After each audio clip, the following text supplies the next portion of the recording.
السلام علیکم ورحمۃ اللہ۔ پچھلی قسط میں ہم نے دیکھا نبی پاک صلی اللہ علیہ وسلم کی جو ہے نا وہ عقیقہ اور اسی طرح سے نام مبارک رکھا گیا۔ اب اس قسط کے اندر ہم دیکھیں گے کہ حلیمہ رضی اللہ عنہا کی گود میں آپ صلی اللہ علیہ وسلم کی پرورش اور دودھ پلانا۔ حضرت حلیمہ سعدیہ رضی اللہ عنہا اپنی چند ہم قبیلہ عورتوں کے ساتھ مکہ وارد ہوئیں۔ وہ کیسے آپ صلی اللہ علیہ وسلم تک پہنچی، اس قسط میں حضرت حلیمہ سعدیہ رضی اللہ عنہا کی زبانی وہ سب دلچسپ واقعات بیان کیے جائیں گے۔ ابن اسحاق جہم بن ابی جہم کی روایت سے حضرت عبداللہ بن جعفر بن ابی طالب رضی اللہ عنہ کی باتیں بیان کرتے ہیں کہ انہیں حضرت حلیمہ سعدیہ رضی اللہ عنہا نے خود یہ سارا واقعہ سنایا۔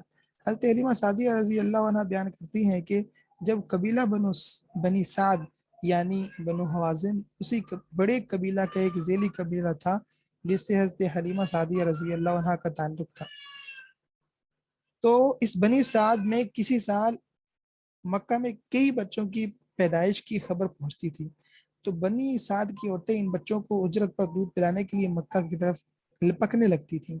پھر ایک سال ایسا ہی ہوا، مکہ کے معزز اور شریف خاندانوں میں سے کئی بچوں کی پیدائش کی خبر ان کو ملی، تو بنی سعد کی 10 عورتیں جن میں بھی شامل تھی اپنے شوہر حارث بن عبد العزیٰ اور اپنے ایک شیرخوار بچہ کے ساتھ مکہ کی طرف چلی۔ یہ قحط سالی کے دن تھے اور قحط نے کچھ باقی نہ چھوڑا تھا۔ میں اپنی ایک سفید گدھی پر سوار تھی اور ہمارے پاس ایک اونٹنی بھی تھی، لیکن واللہ اس سے ایک قطرہ دودھ نہ نکلتا تھا۔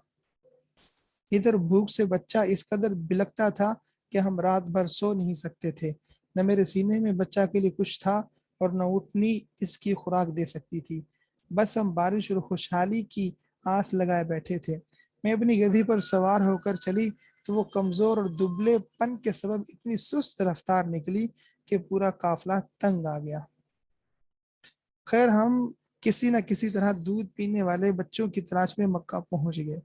پھر ہم میں سے کوئی عورت ایسی نہ تھی جس پر رسول اللہ صلی اللہ علیہ وآلہ وسلم کو پیش نہ کیا گیا ہو، مگر جب اسے بتایا جاتا کہ آپ صلی اللہ علیہ وآلہ وسلم یتیم ہیں تو آپ صلی اللہ علیہ وسلم کو لینے سے انکار کر دیتی، کیونکہ ہم بچے کے والد سے داد و دہش کی امید رکھتے تھے۔ ہم کہتے کہ یہ تو یتیم ہے، بھلا اس کی بیوہ ماں اور اس کے دادا کیا دے سکتے ہیں۔ بس یہی وجہ تھی کہ ہم آپ صلی اللہ علیہ وسلم کو لینا نہیں چاہتے تھے۔ ادھر جتنی عورتیں ہمارے ہمراہ آئی تھیں سب کو کوئی نہ کوئی بچہ مل گیا، صرف مجھ ہی کو نہ مل سکا۔ جب واپسی کی باری آئی تو مجھے خالی ہاتھ جانا اچھا نہ لگا۔ میں نے اپنے شوہر سے کہا، اللہ کی قسم مجھے اچھا نہیں لگتا کہ میری ساری سہیلیاں تو بچے لے کر جائیں اور تنہا میں کوئی بچہ لیے بغیر واپس جاؤں۔ میں جا کر اسی یتیم بچے کو لے آتی ہوں۔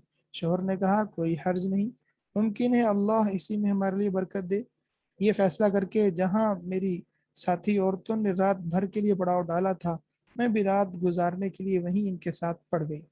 وہ ساری رات میری آنکھوں میں کٹ گئی،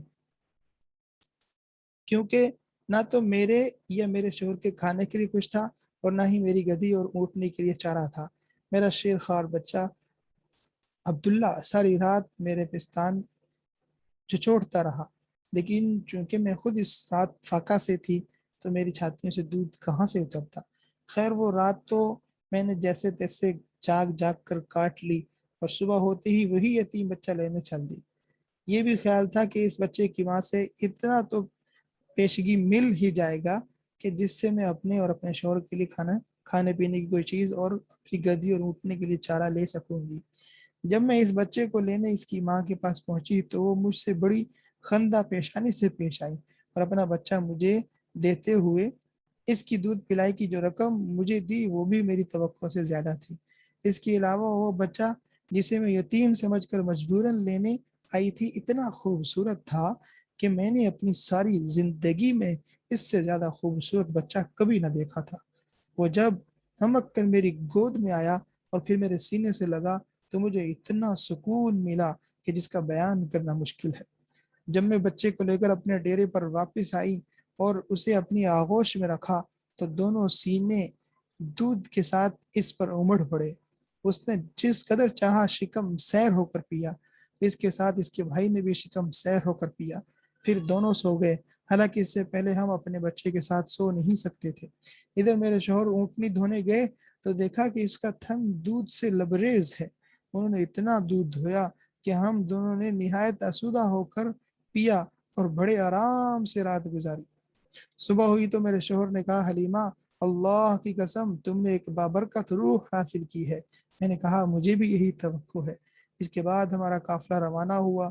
میں اپنی اسی خستہ حال گدی پر سوار ہوئی اور اس بچے کو بھی اپنے ساتھ لیا، لیکن اب وہی گدی اللہ کی قسم پورے قافلے کو کاٹ کر اس طرح آگے نکل گئی کہ کوئی گدھا اس کا ساتھ نہ پکڑ سکا۔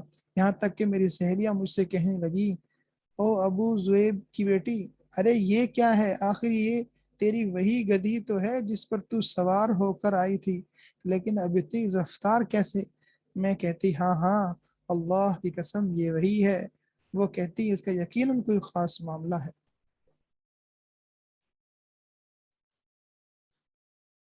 تو حضرت حلیمہ رضی اللہ عنہ کے مکہ آنے اور ننھے حضور صلی اللہ علیہ وسلم کو اپنے ساتھ دودھ پلانے کی خاطر گاؤں لے جانے کے واقعات بیان کیے۔ اب آگے کے حالات کا ذکر کیا جا رہا ہے۔